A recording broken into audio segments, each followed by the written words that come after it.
because I knew what punk was in the sense that I knew what Green Day and the Offspring and Blink did was different than like Korn, but I didn't really have like a literacy for it until I got the Warped Tour 01 comp.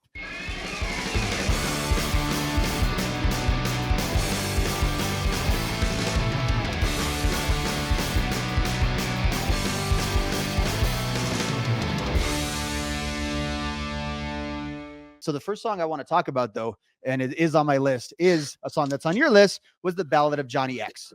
Because not only was this the first Bouncing Souls song I had ever heard, it is around one of the first punk rock songs I ever heard. Wow. Yeah. So there is a video on my channel, and the thumbnail is really corny. It's got me holding the Warped Tour 01 comp saying a comp changed my life. And that's a little clickbaity, but not really. Because I knew what punk was in the sense that I knew what Green Day and the Offspring and Blink did was different than like Korn, but I didn't really have like a literacy for it until I got the Warped Tour 01 comp, which I was kind of discovering it a little bit. I won't say I wasn't discovering it, but I didn't really own a lot of it. I had like that and maybe Rancid stuff. I don't know which is first. So my two favorite songs though from that comp is it was Rancid Sick World. That's not how I discovered Rancid, but I was like, oh, this is awesome. And then, who knows? Like, okay, Rancid 2000, of course, that's what I ended up not being as into, but that was on there. And the Ballad of Johnny X was on there. And I have plenty of songs I love on there. No Use for a Name does Enjoy the Silence cover. That's good. Newfound Glory does a deep cut on there. But the Ballad of Johnny X was on there. And again, kind of different than anything you had ever heard, but a pretty good entry into music.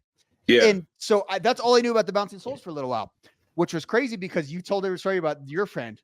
Well, like the first, I would say, real punk rocker I ever knew. And by real punk rocker, and I was like, what do I mean by that? Well, he had a mohawk and a criminal record. So I guess that's what makes him a punk. Like, I mean, it's a real punk rocker. But like, not a bad criteria. Like looking back, this dude was a total poser. Like, not like through my lens now. That's like, awesome. but he lived in the city. He was, breaking into churches, breaking into schools at night and all kinds of stuff. Like he was like, really? But his favorite band was the Bouncing Souls. And again, that's awesome. So the first album I hear is How I Spent Your Summer Vacation. And I do not understand at all how this dude with the mohawk and the criminal record, his favorite band is the Bouncing Souls. So I was going to tell a version of that story already, but it's like, no, I actually have a similar connection. So Bouncing Souls, and to further context, I tell you this all the time. The person that got me into punk was not a guy. It was actually a girl that I was into. The dude with the mohawk and the criminal record was her ex-boyfriend. So the dude indirectly kind of got me into punk because she got me into punk, and she would say, oh, interesting. And then eventually we all kind of hung out. He actually was a cool guy. And it's funny. And I always think about this because he liked Bouncing Souls and didn't like I knew who the Casualties were because of him, but didn't like him because he hung out with them one time and they had hairdressers. And so he swore out the Casualties. Of course they had hairdressers. Have you seen their hair? Have you seen Jorge's hair back in the day? Yes, you would not have been able to do anything else, but that's just a funny anecdote how like he had no issue with the Bouncing Souls, but he just couldn't vibe with the Casualties.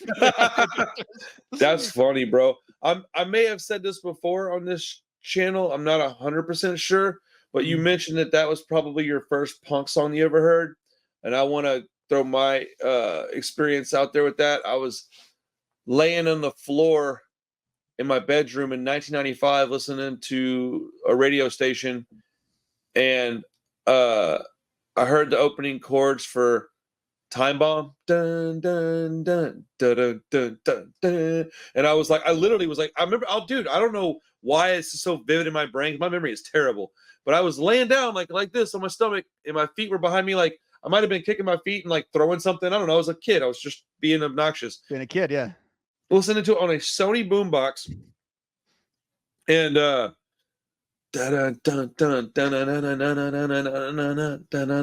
it's just like this ska chord, and I was like, what is this? And that was like 95, early 95, I guess, whenever that record was getting promoted. It wasn't even out yet, I don't think, because the next year is when I went to go see Rancid and Metallica and the Ramones and Soundgarden, and I went on that based solely on hearing that song one time. Once. I heard it one time, and it literally did change my life. Yeah, dude, Rancid, Time Bomb. I'm trying to think of when I heard of Bouncing Souls. It was in the 90s. It was like 98, maybe? 97? I was pretty young when I heard Bouncing Souls. But yeah, Rancid was... dude, Sick World is a really good song, though. I have that 12-inch single. It's got like 4 songs on it. It's like 2 on each side. One of them is Sick World. It might be a bootleg. I don't even know. But yeah, dude, that's a freaking good song. Isn't it? It's funny. So I had that, and then I bought Rancid 2000, and so like I started at like hardcore Rancid and ended up at like, oh wait, this is actually like the most like emotional kind of band that there actually is in this whole genre. Other than the one we're talking about tonight. Like actually we're kind of for real. No, I mean that's pretty accurate.